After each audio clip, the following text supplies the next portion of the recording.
Glucogenólisis. La glucogenólisis es el proceso de lisis o ruptura del glucógeno. Es una ruta enzimática de tipo catabólica que implica la degradación del glucógeno y la liberación de glucosa 6-fosfato. Se da cuando el organismo requiere un aumento de glucosa y a través de este proceso puede liberarse a la sangre y mantener su nivel. Tiene lugar en casi todos los tejidos, aunque de manera especial en el músculo y en el hígado, debido a la importancia del glucógeno como combustible de reserva en estos tejidos. ¿Qué es el proceso de ayuno? Técnicamente el cuerpo no entra en un estado de ayuno hasta 8 horas después de su última comida. Esto se produce cuando el aparato digestivo termina de absorber los nutrientes de los alimentos. Poco después el cuerpo recurre a la glucosa almacenada en el hígado y en los músculos para proporcionar energía. Una vez que se agotan las reservas de glucosa, la siguiente fuente de energía para el cuerpo es la grasa. Cuando el cuerpo comienza a quemar grasa, esto ayuda a perder peso, reduce los niveles de colesterol y reduce el riesgo de diabetes. Sin embargo, la caída en el nivel de azúcar en la sangre provoca debilidad y letargo. Es posible que quien ayune experimente dolores de cabeza, mareos, náuseas e incluso mal aliento. Es el momento de más hambre. ¿Por qué es importante para las células y el cuerpo?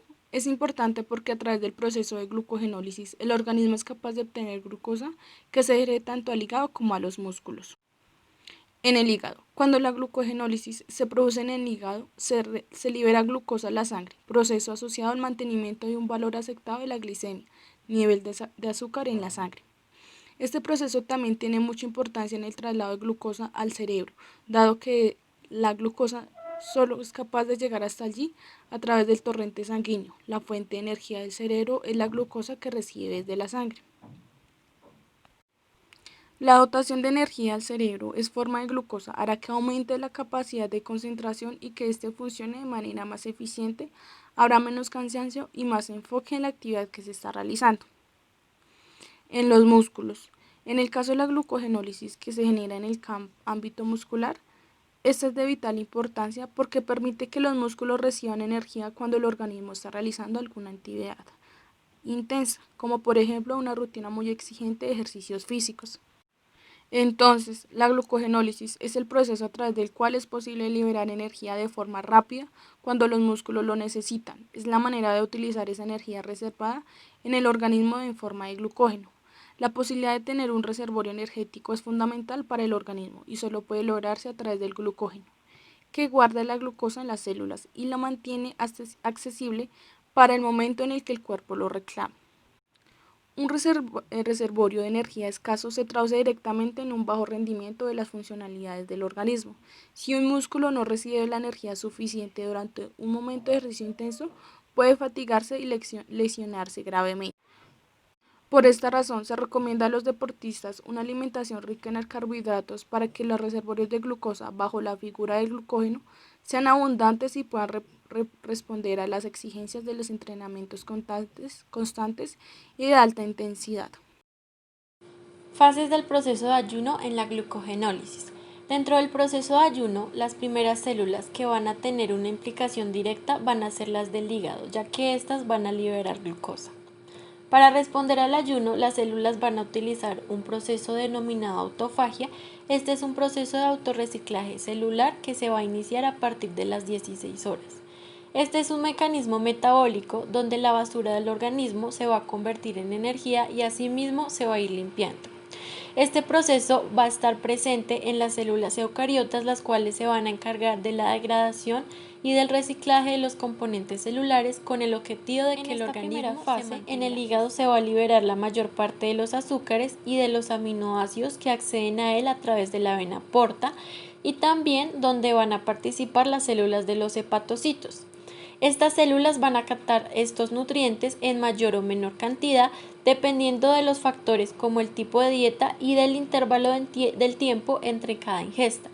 Estas células van a transformar dichos nutrientes entre los combustibles y precursores biosintéticos que van a ser necesarios para otros tejidos, cuyas necesidades van a variar con la actividad del organismo.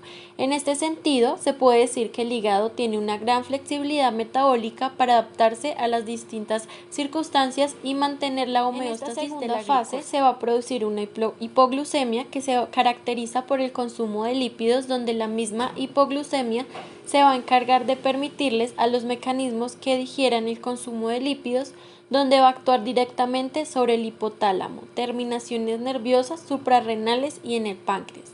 En esta segunda fase, en el hipotálamo se va a liberar la célula cromafines del sistema nervioso simpático, que va a ir dirigido por el sistema porta hipofisiario a la adenófisis, donde su principal función es evitar que se consuma glucosa. En esta segunda fase vamos a evidenciar la célula corticótropas, que es producida por la glándula pituitaria, que va a controlar la producción de la hormona llamada cortisol. Este cortisol es producido por las glándulas suprarrenales, que están ubicadas encima de los riñones, donde va a ayudar a regular. Fase ya no se puede considerar como ayuno, pues si llegamos a esta fase vamos a entrar en un proceso que se llama inedia aguda. Esta es una etapa donde el organismo va a presentar una serie de reacciones que van a ser producidas por la suspensión de la comida, lo que va a generar que la persona se mantenga viva a costa de las propias reservas de energía que tenga el cuerpo.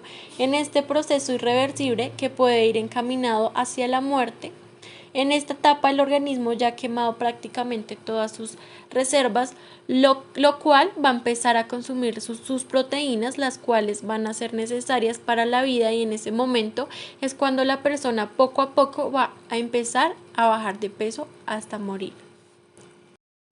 Continuando con la exposición, veremos el listado de enzimas que participan.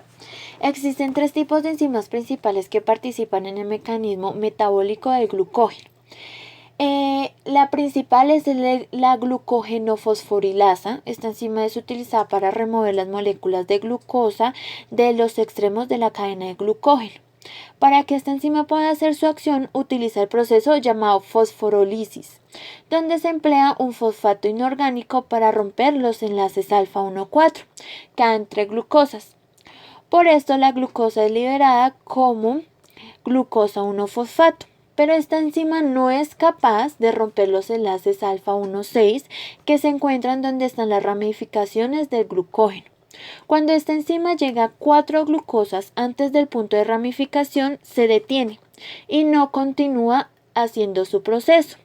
Por eso es acá en este paso en donde llega la enzima desramificadora de glucógeno, que esta enzima tiene 2 funciones. La primera es tomar 3 de las moléculas de glucosa de la ramificación, añadiéndola a la cadena adyacente. Esto deja la ramificación con una sola molécula de glucosa. La siguiente función es que puede romper el enlace alfa 1,6, liberando una molécula de glucosa, permitiendo que el glucógeno fosforilasa haga de nuevo su trabajo. Y esta es la que ayuda a producir la glucosa 6-fosfato, donde se puede incorporar a la glucólisis. Para este proceso se utiliza la última enzima. La última enzima se llama la fosfoglucomutasa, que se encarga de cambiar la posición del fosfato obtenido de la glucosa 6-fosfato, donde esta molécula ya puede entrar a la glucólisis para proporcionar energía. Esta glucosa 6-fosfato tendrá una serie de reacciones para terminar formando 2 moléculas de ATP, 2 de NADH y 2 de piruvato, donde el piruvato es un punto de ramificación metabólica, donde se puede reducir en el proceso de fermentación o podía continuar oxidándose para formar acetilcoenzima. Esta glucosa 6-fosfato está en la mitocondria y esta entrará al ciclo de Krebs para terminar degradándose en molécula de CO2. El proceso de ciclo de Krebs continuará con la cadena de transporte electrónico y fosforilación oxidativa para formar el ATP. También esta glucosa 6-fosfato sirve para la formación de nucleótidos, sea ribosa o desoxirribosa, y NADPH, que es el dador de electrones de la síntesis reductora. Pasamos en el conteo de ATP. En este proceso no se produce ATP, pero tampoco hay un gasto de esto, por lo tanto el balance es 0. Pero sin embargo, como ya había dicho antes, si la glucosa 6-fosfato entra a glucólisis, ahí podremos formar dos moléculas de ATP, 2 de NADH y 2 de piruvato.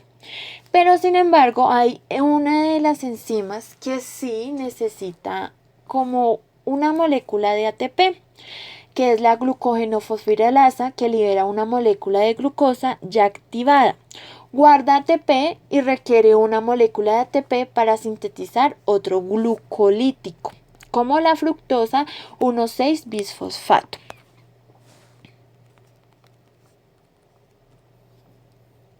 Alteraciones en la ruta. La glucogenosis son alteraciones del metabolismo del glucógeno ocasionados por la ausencia o deficiencia de enzimas que participan tanto en su síntesis como en su degradación. La mayoría están localizadas en el hígado, siendo los signos clínicos característicos, la hematomegalia y la hipoglucemia. El resto se ubica en el tejido muscular, son de herencia autosómica recesiva. Esto significa que una persona tiene que heredar dos copias mutadas del mismo gen, una copia mutada de cada padre, para padecer la enfermedad. Si una persona hereda una copia mutada de un gen y una normal, en la mayoría la persona es portadora sana, ya que la copia normal va a compensar a la mutada. Ser una persona portadora significa que no tiene la enfermedad, pero que posee una copia mutada del gen. La glucogenosis tipo 1A se produce por la deficiencia de la enzima glucosa 6-fosfatasa y la glucogenosis tipo 3 por la falta de la enzima desramificadora del glucógeno hepático. En ambas, las manifestaciones clínicas son hipoglucemia, niveles bajos de azúcar, hepatomegalia, agrandamiento del hígado o hiperlipidemia, niveles elevados de partículas de grasa en sangre. Enfermedad von Wieck. Ocurre cuando el cuerpo carece de la proteína glucosa 6-fosfatasa. Esto hace que se acumulen cantidades anormales de glucógeno en diversos tejidos.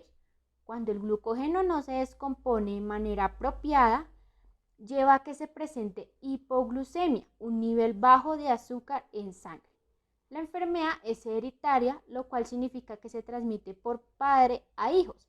Si ambos padres son portadores de una copia defectuosa del gen relacionado con esta afección, cada uno de los hijos tiene un 25% de probabilidad de desarrollar la enfermedad. Si el hijo padece la enfermedad, los síntomas son tendencia en sangrado nasales y formación de hematomas, fatiga, irritabilidad, extremidades y toras delgados y un vientre protuberante. Otro punto sería regulación hormonal por insulina y glucagón. La insulina y el glucagón son liberados por los hilostes pancreáticos y juegan un papel esencial en la regulación de la homeostasis y el metabolismo glucosídico. Un delicado equilibrio entre la secreción de insulina y glucagón mantiene los niveles de glucosa en plasma. El control y la regulación de glucosa en el organismo depende sustancialmente de la interacción entre las hormonas pancreáticas, glucagón e insulina secretadas por las células alfa y beta. Respectivamente, sus acciones son antagónicas a niveles del metabolismo energético y son claves para mantener un equilibrio, en especial de la glucosa. El glucagón aumenta sus niveles sanguíneos y la insulina los disminuye al ayudar a ingresar esta molécula al interior de las células. La insulina tiene como tejidos efectores principales al músculo estriado, el hígado y el tejido graso, ejerciendo acciones anabolizantes de almacenamiento de glucosa en forma de glucógeno o utilizando de la misma en la fosforilación oxidativa. El glucagón, por el contrario, actúa activando principalmente la glucogenólisis y la gluconeogénesis en ansioso por el cortisol. Una alteración en la producción de estas dos hormonas, exceso de glucagón y déficit de insulina, puede generar diabetes mellitus tipo 1.